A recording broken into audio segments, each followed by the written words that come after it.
సంయుక్త కిసాన్ మోర్చా కేంద్ర కార్మిక సంఘాలు ప్రజా సంఘాల ఆధ్వర్యంలో ఫిబ్రవరి 16న దేశవ్యాప్తంగా జరగబోయే పారిశ్రామిక సమ్మెను గ్రామీణ భారత్ బంద్ను విజయవంతం చేయాలని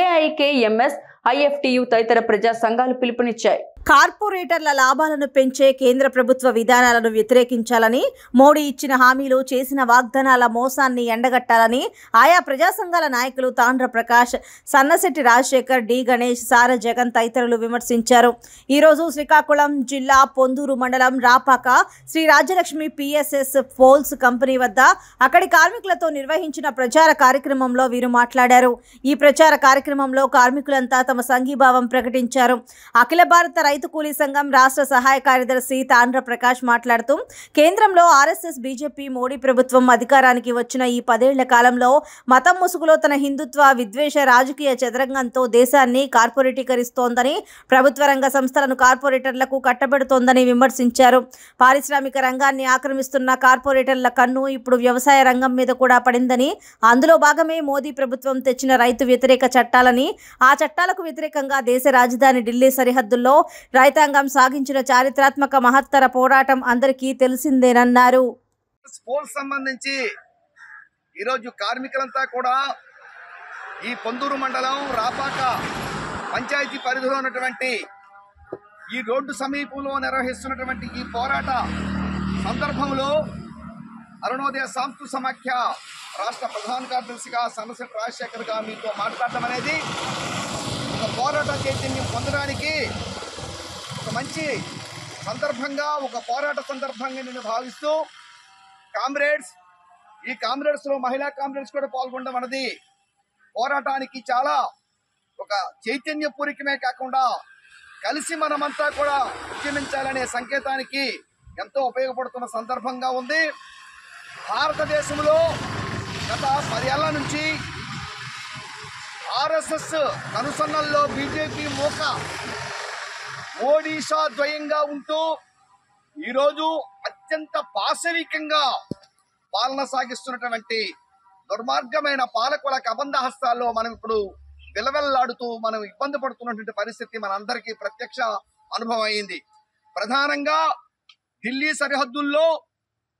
2020 నాటికి ఒక అద్భుతమైన పోరాటాన్ని, అది 2022 వరకు ఒక బ్రహ్మాండమైన ఉద్యమంగా సాగించినటువంటి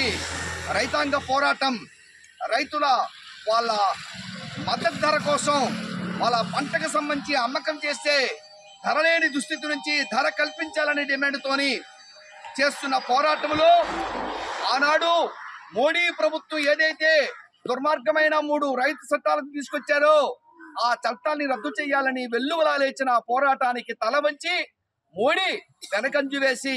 వెనకపట్టు పట్టి నేను ఉపసంహరించుకుంటున్నానని ఒక నమ్మబలికి మోసగించి ఇప్పటికి 2 ఏళ్ళు అవుతున్నా, 2022 నుంచి ఇప్పటికి 2 ఏళ్ళు అవుతున్నా ఆ మాట కట్టుబడి ఆయన ఇంతవరకు కూడా ఆ చర్చలకు పిలవలేదు. సరిగదా దుర్మార్గమైన ఆ చట్టాలని రద్దు చేశానని మోసపూరిత మాట అనేది మనకు అర్థమవుతుంది.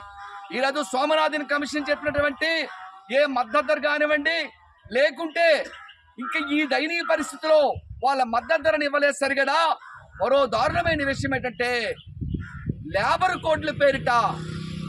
ఈ దేశంలో దుర్మార్గమైనటువంటి నల్ల చట్టాలని తీసుకొచ్చి మీ హక్కుల్ని, కార్మిక వర్గానికి సంబంధించిన హక్కుల్ని ఏవైతే అనేక చట్టాల ద్వారా మనం పొందామో అవన్నీ ఒక 4 కోట్లుగా దాన్ని కుదించి అత్యంత దుర్మార్గంగా ఆ చట్టాలతో మన హక్కుల్ని కలవేయాలని చేసినటువంటి ఆ దుర్మార్గమైన మోడీ ప్రభుత్వంలో ఆ నల్ల చట్టాలుగా ఉన్నటువంటి ఏదైతే ఈ 4 కోట్ల విధానం చట్టాలని కార్మిక వర్గంలో తీసుకొచ్చాడో దాన్ని రద్దు చేయాలని కార్మిక వర్గం అంతా ఐఎఫ్టియు నేతృత్వంలో దేశవ్యాప్తంగా సాగినటువంటి పోరాటం సంగతి కూడా కార్మికులుగా ఆ ఐఎఫ్టికి అనుబంధ సంఘంలో ఉన్న మీకు బాగా తెలుసు. ఇట్లాంటి కార్మిక వర్గానికి, రైతాంగానికి సంబంధించి పక్షపాతంగా ఉన్న ప్రజలంగా, సంఘాలంగా, ఉద్యమ నాయకత్వంగా ఉద్యమిస్తున్నటువంటి ఈ పరిస్థితిలో దేశవ్యాప్తంగా ఉన్నటువంటి సమ్మె అనేది ఒక పిలుపొచ్చింది. అనేక సందర్భాల్లో సమ్మె వేరు. ఈ సమ్మె ఎస్కేఎం అనే ఒక సంస్థ, ఇది ఈ ఎస్కేమైన సంస్థ సారథ్యంలో వందలాది రైతు సంఘాలు ఉంటే కార్మిక వర్గాన్ని కలుపుకొని ఉమ్మడిగా సంయుక్తంగా సంఘటితంగా సాగుతున్న పోరాటంలో ఫిబ్రవరి 16వ తేదీన అన్ని శ్రామిక జీవులైనటువంటి పరిశ్రమలన్నీ ఎక్కడైతే ఉన్నాయో ఆ పరిశ్రమల్లో సమ్మె పాటించాలని, గ్రామీణ ప్రాంతంలో నిరుపేదలు ఎక్కడైతే ఉన్నారో ఆ గ్రామీణ ప్రాంతాల్లో బంద్ పాటించాలని రెండు కళ్ళుగా భావిస్తూ ఉద్యమానికి అవి 2 కళ్ళు, ఒకటి సమ్మె, ఒకటి బంధు, ఈ 2 అమలు చేయాలని పాటించాలని ఇచ్చినటువంటి పిలుపులో భాగంగా